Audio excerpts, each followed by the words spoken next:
Okay, so welcome back to another weird book review for YouTube. I'm going to do something even more obscure but still in the line of keeping to the theme of Tibetan Buddhism. I have a few books on the topic that you probably won't find elsewhere.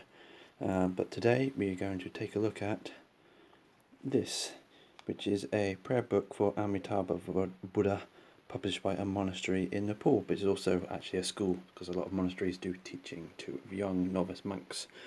And you don't think you'll find this anywhere else, so we'll have a quick go through. Da da da da da. It's a bit lighter here. There you go.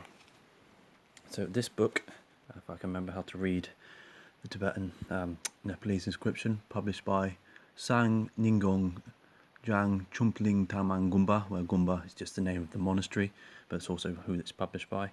If you went to an Anglican school or other religious school in well, anywhere really, you'll know that you get textbooks for prayer and everything like that. Well, if you went to a Buddhist school, which is in a monastery, this is what you get.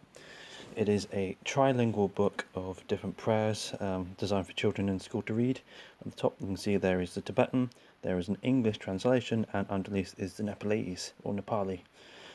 It's really interesting. It's actually really quite thorough. All types of prayers to different Buddhas and people in the lineage of this particular sect of Buddhism. Because I got it from the school, it's not in the best condition ever. There are some scribblings, but it is extensive. You can see there's actually quite a lot of prayer material. There are images in here too. So there is a Guru Rinpoche as Psycho Dorji at the lake-born Vajra. Anyway, holding the Vajra in his hand. Visualization techniques, everything. The introduction has a list of the lineage of important people in the Dzogchen lineage and how it was started, introduction, etc., etc. Again, it was a child's textbook, so you can see there is some scribbling on the images of the Rinpoche. There you go. Kochen Dorpo Rinpoche. Yep, held together at the back. There you go. I think you can see some more details about the author, depending on how your Nepalese is reading. Again, condition not the best, but it's actually quite big. You do find a lot of things, and interesting, there's probably prayers and rituals in here that you'd struggle to find English translations for in anywhere standard, maybe even on the internet. To the fourfold prayer on motherly sentient beings equal to space. It's quite abstract.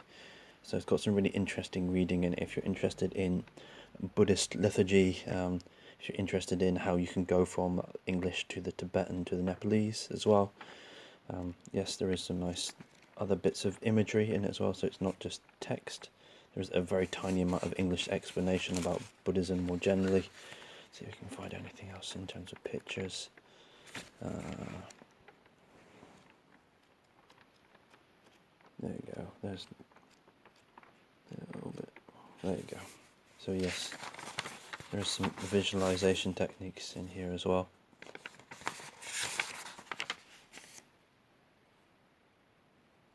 Yeah, it's actually quite a nice book. Very unusual, because it's a school textbook. You probably won't find it anywhere else. So please enjoy my random book that was bought from a previous school sale in Nepal.